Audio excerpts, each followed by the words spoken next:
Hi, y'all. It's Miki and David from Script Wolves. And we are here fresh from our freak out about the Slurpee fly bug things, and they're disgusting. And we're here to talk about it. Miki, how's your dinner holding down for you? Not great. Not Not great. gonna lie. Somehow the monster that eats androids is more disgusting than the one that eats people. But we're here to talk about that and a little update to Eyebug. We got some more information about him, Lord of Chaos that he is. And it's not just Eyebug. There's lots of characters using chaos as a ladder, trying to gain power through destabilization. Basically everyone on the show. So we'll talk about Kirsh and Morrow and Kavalier and even Joe and Arthur. with their plans that they're doing. Thanks for clicking. All that and more coming up, and let's get just grossed out together. So let's talk about the fly bug. I guess we got to call it fly bug since we already have Eyebug. In my mind, it's like horrific slurpy proboscis thing that eats robots' faces off. Like it's somehow, Miki, this thing is more disgusting to me than any of the other things, and it doesn't even attack humans. Explain to me that.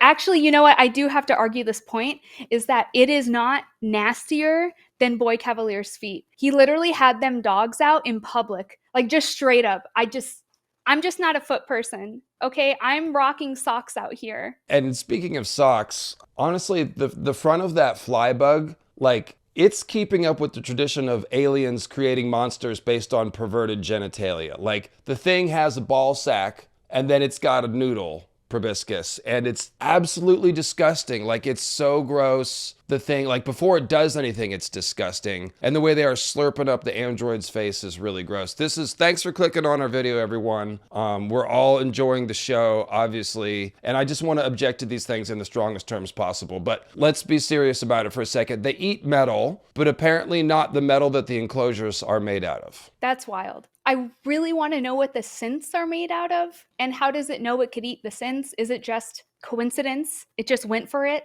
and it's happy with the synths? I don't know. But I want to know more about the synth creation because I think I'm missing a lot when I look at the hybrids. Yeah, well, both the synth creation and where did these flies come from? Like, it's the same question with every damn alien. Was it engineered? Was it created? Or did this evolve in a strange place where there was only heavy metals and minerals to eat? But it kind of seems like there might be monsters made in a lab to kill androids specifically, doesn't it? I also wanted to know how they knew what the aliens would eat if they had just been experimenting with everything. But I mean, they got it right eventually. Or they're giving it celery and carrots, like fruit roll-ups, like burritos, like what? What is it? And then, oh, why don't we try like a stapler and a circuit breaker? I know, who thinks of that? Like, they're an alien. So I would think that they would think, like they would assume that these are organic creatures. Like, I don't know if humans would necessarily have a foresight or an ability to guess that they would be part mechanical. So you're saying it might be suspicious? It is. It is a little suspicious. Maybe they know more than they're letting us know. Basically, they took like the messy drawer from your desk at work and fed it. Like it's got a couple of gemstones in there for vibes, and then like a stapler and a circuit breaker and some pens and like some wires, and they just fed that. So yeah, how did they know that? I mean, that's kind of the plot with all these alien movies. And by the way, if you're watching this, Miki is an alien virgin. I'm sorry to say that. It's supposed to be funny. I can put a laugh track. Virgin. Miki has not seen the movies. She's only watching the show fresh. And so Miki, in the movies, it's kind of always a running thing. How much does the company know and when did they know it? And usually the answer is they already knew. They sent the people into a dangerous situation because they already had an idea. So yeah, where did the Slurpee fly bug, I can't even talk. Where did they come from? Were they created by somebody? Like, yeah, it's possible. And with that, because if we remember, Boy Cavalier was talking to the chief engineer. So they had a connection. They were already talking about how to sabotage their mission. So I feel like, and I know the chief engineer is more dealing with the ship, but he would have an idea about the aliens. And I wonder if he would be conveying that to Boy Cavalier. So then Cavalier has more knowledge than what I would assume he would have. I would definitely think that by the time the Kavalier is trying to crash the ship into Prodigy City, he knows what's on board. Yeah, if he can hack and talk to the engineer, he can probably get an idea of what's on there, absolutely. And he may have a very good idea. I do think he's right when he says, assume that I'm one step ahead of you. Like, he kind of is. he's not always right about everything. He's got huge blind spots, but he's obviously clever and aggressive, very aggressive. So He's a great representation of our current tech CEOs. yeah, he's designed as to embody the move fast and break things ethos of Silicon Valley. But yes, we'll come right back to him in just a second, because the theme of today's video is Lord of Chaos, and it's not just Eyebug. There's a lot of characters that are injecting chaos to sort of try to get results. But let's talk about the Lord of Chaos, who is Eyebug. He is the goat of chaos, the sheep of chaos. He stood up. He stood up when his handiwork was complete. He's like, yes, yes. More devious than I thought he would be, honestly. And his headbutt sold it for me, because he could have done it at any time, but he chose when Isaac was at his most vulnerable. Like his little foot was holding the door open, and he's like going to put down the tray. And all of a sudden, Eyebug is just like, this is my moment. This is it. Oh, he headbutted that glass hard. And then he just looked at him like, yep, I got you. And Toodles is looking at him like, ugh. And then there's that shot of like, you could see Toodles behind the door and the sheep in the next cell. And he's just like, oh man. It's like, yep, you got had. Eyebug got you. And the thing is, Eyebug knows what's coming and Toodles does not. It's just the sheep's delight in the horror, like standing up as he's getting eaten. And then once it's done, he's like, all right, I can go eat now. And he goes to eat his little sheep food. Which is interesting because it shows us that Eyebug will feed its hosts. So I'm assuming it can get nutrients from its hosts. That is true. We got the answer to, is the host still alive? The sheep is alive. He's eating. And that means that Shmuel was probably alive until he got stabbed through by the alien tail a bunch of times. So that means that you are probably aware of Eyebug piloting your body and speaking in polyphonic Lovecraft speak. Oh God, that's horrible. I think we have to take back everything we said about Eyebug being cute and volunteering for the cult. This is a malevolent, diabolical intelligence. And I think we both are still very much entertaining the idea that it could have been cobbled together from like 8 eyeballs and a brain and an octopus or something. I think so. I think he's a little chimera project. You know, he's getting information. I feel like he is running his own experiments, and I don't know what he's going to keep doing with that information. But he's just been in this lab, no blinders on. He knows exactly what the hybrids have been doing to all the other aliens, so I'm very interested. No, it's insane how much they are underestimating him, letting him watch all their experiments. He's even listening to Wendy talk to the xenomorph. He speaks xenomorph. He's in on this conversation. Like, he knows way too much. He should not be watching all that stuff. And he notices as soon as somebody fucks up, basically. All right, so as we mentioned, Eyebug, not the only using chaos as a ladder character in the story. Let's just run through some of the others. And, you know, Wendy, I know you don't like Kavalier, and I don't think we have to spend a whole lot of time on him. As you mentioned, he is an embodiment of the move fast and break things philosophy. It's not just Zuckerberg. It's basically all of Silicon Valley and modern tech industry. It's the idea is that we'll just pay the fine. And even Weyland-Yutani is on this page. They're like, okay, fine, 20 billion, 50 billion. I don't care. Give me my aliens that I, brought here illegally. I know, that was wild. When Kavalier brought up, he's like, what about bringing off-world things? Like, isn't there a quarantine period? And I was like, ooh. She was hoping he wouldn't know. Yeah, and maybe the most interesting thing about this is that Miss Yutani does not seem to know about the fact that Kavalier hijacked her ship. It doesn't seem that Morrow has told her. Or if he did tell her, she's choosing to keep that card to her vest and not play it, because it seems like that would be the thing you'd bring up in the meeting there. Yutani definitely doesn't know as much as she should, or at least we're to assume that. And maybe that's some type of commentary on the company as a whole, because it's generation to generation, right? When Morrow was created or was there, it was her grandmother who was the CEO. So maybe there's something to that, as Boy Kavalier is a new CEO, a younger version essentially. And he has his little hands over everything in the company, but she doesn't. Right, because the original act of chaos is, well, I guess you could say it's Yutani trying to bring the aliens to Earth. But Boy Kavalier hijacking the ship and crashing it into his own city. This is an incredibly chaotic, like, we're obviously taking this from Peter Baelish and Game of Thrones. Like, this is a Baelish level just wreck everything, and then I'm going to profit out of the wreckage. He crashed it into his own city. He had no guarantee that he'd be able to keep all these species under quarantine. And I do think the ticks are out in New Siam City. They should be anyway. But yeah, that was the first act of chaos. And then there's this weird parallel between Yutani and Kavalier where their right-hand man isn't telling them everything. Like Kirsh is obviously not telling everything to Kavalier. And then apparently Morrow might not be sharing everything with Yutani. Kirsh, on his little iPad looking tablet, seeing the chaos with Slightly, turning to Kavalier and saying, everything is fine, was wild. Yeah, because we've been watching him, and let's just go ahead and talk about Kirsh. Oh, well, he's waiting for the perfect moment to catch Morrow, and that's why he hasn't exposed the plan. But no, he's just letting Prodigy become destabilized. Like, there's even a question now of did he set up Toodles? Which I don't think he did, but we can't rule it out. On one hand, I feel like we're supposed to take Morrow's little jab at Kirsh a little more seriously, other than just Morrow trying to get under Kirsch's skin, when he said, I'm not the only one who's outdated. And I know Kirsh isn't supposed to have feelings. Maybe there is something that Morrow said that really triggered him.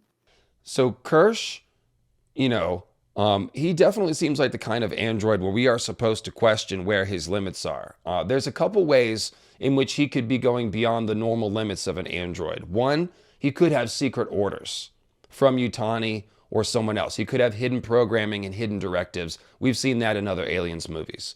The other thing is that he might have an increased level of liberty in what he can do or say. His programming or restrictions might be different. We've seen that with David in the Prometheus movie. He was able to do things that other synths and androids were not. For whatever reason, he was created differently. And so he did diabolical acts. And this Kirsh feels a lot like David. A lot of people have noticed that.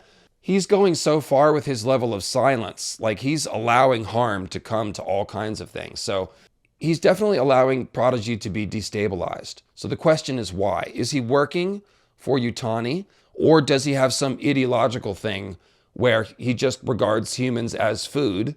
I was thinking about the little lessons he was giving the hybrids. That got me thinking maybe it was just foreshadowing with the hybrids, because they're not food technically, but they're not human, but they are. And the show keeps showing us one or the other. Like, could they not be? Is that something someone can decide? I mean, Wendy talks about it too, if she is or isn't a human. So basically, we've got the question of humanity for every type of thing in the show. Like, how are the humans still human? What does it mean to be human? Wendy's like, oh, if that's what it means, that's awful. I reject that. Are the robots human? Are the hybrids human? Do the aliens have feelings? You know, Joe's like, don't do that. Don't give them feelings. They don't have culture. And Wendy's like, yeah, I don't know about that. So there's an open question about all of this. And then even with Slightly, he's being turned into a monster by Morrow. This is such an interesting thing. So first of all, Morrow is literally the devil on Slightly's shoulder, whispering into his ear during the scene. Like, it's such a literal depiction of that. Morrow's there doing some damage. Morrow realizes they are children, and he's attacking him, mentally, as if he's a child, because he presents it as a moral quandary. Like, wouldn't you want to do the right thing? I'm your friend. Don't you want to help your friend? But when you think about what he's asking Slightly to do, it's, you're going to murder someone for me, actually. And there's layers of it. So not only is he tries to recruit Joe and then switches to Arthur because of the way that circumstances work. And I like the way the show orchestrated that. Not only does he have to watch Arthur get impregnated and you see him crying outside the door, he's also walks in there and sees Toodles. He's just learning that Toodles has been eaten by a monster. He doesn't even have time to react or grieve for his friend because he's like, oh, I've got to go open the ovomorph door and do this trap so that my mother won't die. Morrow is really turning him into a monster. Like, he's forcing Arush Slightly to basically violate all of his own humanity. It's just so devastating and twisted what Morrow is doing to this kid. It just shows you that Morrow has become a monster. He's somebody that once had a child who he cared about, but that was a long time ago. And he's now nothing but trauma and pain and obsession. And now he's willing to do this to other people with children. And I think the little comments made about Morrow throughout the show have been, are you even a human? Are you more machine than man? And I feel like Morrow's doesn't want to answer that question anymore. I don't think it matters to him at this point. So yeah, him being the devil, sure, why not? And just to go back to that conversation between Kirsh and Morrow, which was so interesting, you're right that we may have seen Kirsch's motivation come out there in Morrow's comment, pointing out to him, you're outdated, because Kirsh really does have a superiority complex about humans and androids. There's no doubt. And it's interesting to see Morrow, like he's a different version of that. Like Kirsh is basically just spitting on him because he's still part human. Like that really was a tell to me. I understand that Kirsch is, I don't know what the right word is. Catty. He's a little catty. He's catty, but he works for Kavalier, but I feel like he despises Kavalier. And so that's a little interesting because Kirsch is just waiting to do whatever he's going to do. We don't know what it is, but it definitely involves letting the new tech die, quite literally die. So here's something I noticed. Tell me what you think of this. Kavalier is constantly putting down and humiliating Kirsh. Does that say that Cavalier's insecure about Kirsh? Like he's genuinely threatened by his intelligence, isn't he? He is. Because isn't Kirsch an AI, right? So ever evolving, learning more and more, just like Kavalier had mentioned. Oh, he's a dictionary. He's good at facts. He's good at numbers, like having to put Kirsch down even to other people when he's not in the room. Because I think Cavalier's like, wait, no, you actually need me here. I'm the brain behind everything. You couldn't put two and two together. But I think he knows that Kirsch's intelligence is just way, way beyond Kavalier. And Kirsch's his role hasn't really been explained. Like he's just this unique person in the organization. Some people have speculated, is this like Boy Cavalier's father? A recreation of his father, because we know his parents died. He may have killed them. There probably is some twisted story about that car accident. Kavalier was a teen. His parents died. We don't know. We'll find out. But yeah, people have wondered, is Kirsch like a reproduction of his father? And would that explain the way that Kavalier like relies on him, but also is got this animosity towards him? But even if it's not that, like, yeah, Kirsch does seem to be unique. And we have yet to discover how he gained that position in the company or what his position even is. So he's one of the most fascinating characters on the show, and the actor is so good. He is so good. And I will tell you, the first episode, when we have Dame and we have Kirsch, I honestly thought, oh, they're parental figures. We're supposed to see them as Wendy's parents. Kirsch is a parental figure to all the hybrids. He's teaching them with his sick and twisted lessons, but he is. And so I don't know if that was a subconscious, like maybe he was a father figure at some point, or at least based on a father figure, like you just said. Well, so that is a good question. We know he kind of spits on humans as food. Does he want these hybrids, these new hybrids, does he see them as a rival that's going to replace him, which is what Morrow is insinuating? Or is he trying to teach these hybrids to let go of their humanity and become robots? Because it does seem like he's trying to do that at times. So that brings me back to like, did he set up Toodles?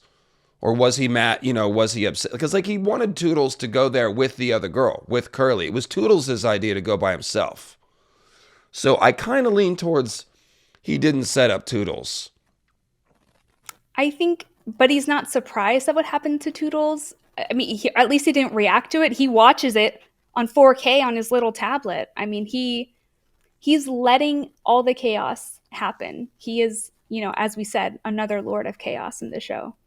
Yeah, it's. I'm not sure what the viewer is supposed to expect as far as reactions from an android, because he does have what seems like human emotions at time. Like he gets offended, he gets kind of sarcastic, like I said, catty and stuff. So he's not purely robotic all the time.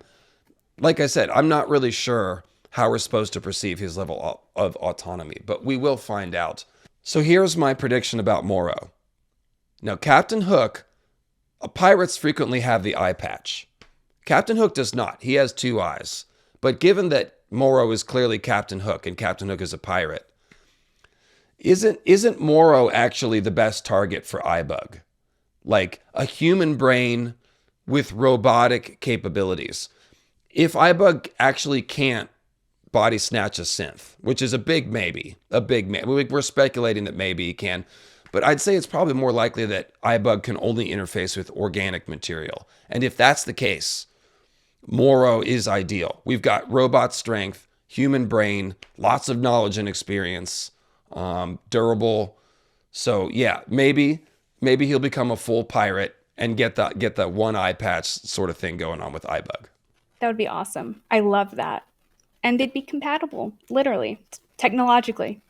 And if Eyebug wants to like wear all the worst people in a series and kill them all, that's also fine with us. So, all right, so Miki, it's not just villainous characters trying to climb the chaos ladder. There's actually a couple of people that are trying to do the right thing, but are still using chaos as their tool to get it. And it kind of goes sideways. So obviously I'm talking about Arthur and Joe Hermit. Not the world's greatest plotters, necessarily. I drew this on the back of a napkin. This reminds me of like a kid's Rube Goldberg machine, like just a trampoline. We're going to jump over the house and like, what is this? It shows us that Joe, he's not very technological. We know that he's a great medic. We know he's into medicine. He seems really talented at that. I mean, Wendy even says, oh, he's really good. He's going to be a doctor. He's going to go to medical school. But when you're comparing him to someone like Arthur, there's leagues between them in plans and what is actually possible and not. So when Arthur gives Joe the tools to execute one of his plans, that's wild. I mean, that's wild. Yeah, I mean, like you said, Joe may be a good medic. He's not an engineer though, and he's also not James Bond. He's all like it's 39 steps down the hallway. It's like, bro, this is not happening for you. And then he shows up like emotionally destabilized, clearly, talking to Arthur Sylvia. And then Arthur Sylvia makes what I would say is a mistake of giving this guy the keys to break loose with a synth hybrid. Like, this is not just helping a guy save his sister from the evil corporation. Wendy is now like a robot super weapon. And so to allow Joe to just sneak off the island with Wendy is crazy. That's a crazy level of chaos. Even though obviously Prodigy is evil, this whole circumstance is evil. What they're doing with children's minds and people is evil, evil, evil.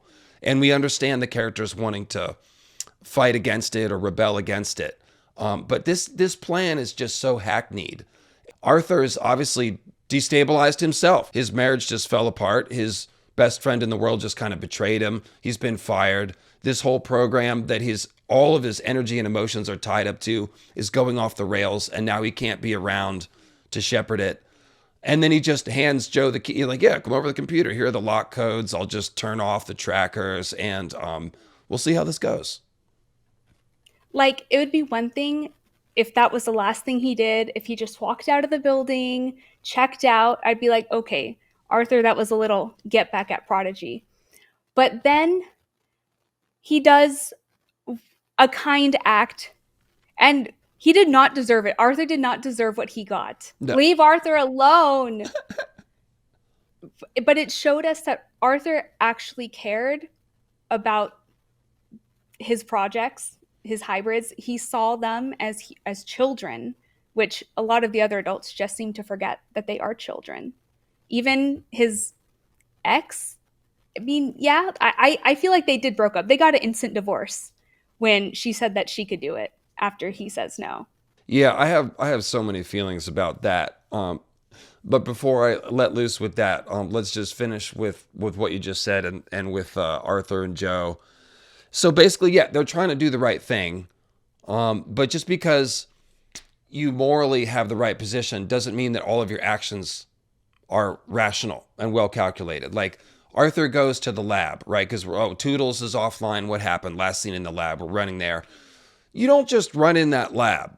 Like, that's a lab full of monsters. You don't just open the door. You need to check and make sure all the cages are shut before you open the door. I'm sure there's a way to see that from the outside of the room.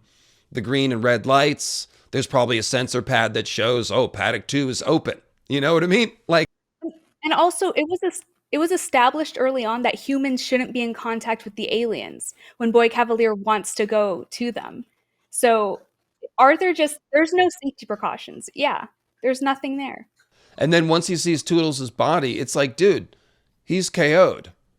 Now you're going to risk your life to try to drag him out, and you're looking up at the hive. He doesn't know that those flies only eat robots. I mean, we just got to talk about the lab security for a second. Like, how are there not armed guards at all times with the alien stun gun weapons or whatever?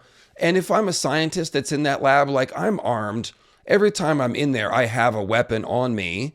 And there needs to be more double doors. When they open the door, like, that glass is not thick enough. I agree with you. There should have been redundancy after redundancy after redundancy. A little door to for the food latch, like there's no reason why it should have broke so easily at all. There should be at least a double door for everything. And also, if humans, it was established that humans shouldn't be in contact with the aliens, why aren't there more synths? Or does that tell us that synths aren't as not popular, but there aren't a lot of them. Like Kirsch is the only one that we see, just like how Morrow's the only cyborg. Like, is the show trying to tell us something with that too? So I think that some of this is like plot convenience, horror movies, people have to do stupid things so they get eaten or whatever. But I also think we're probably supposed to assume that Kavalier is cheap and threadbare. Like, they've got mold all through the building. They're spraying it down, but like they're not really on top of it. So maybe the lack of guards, lack of security, they just let the cameras do everything, let the AI do everything. Like, they're not. Mm-hmm. Some of that could be that it's Kavalier being threadbare and just moving fast and breaking things and just building shoddy.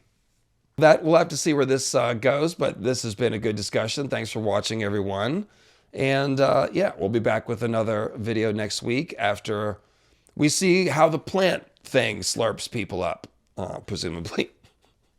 Nasty. Hate it. Nasty. It's going to be gross.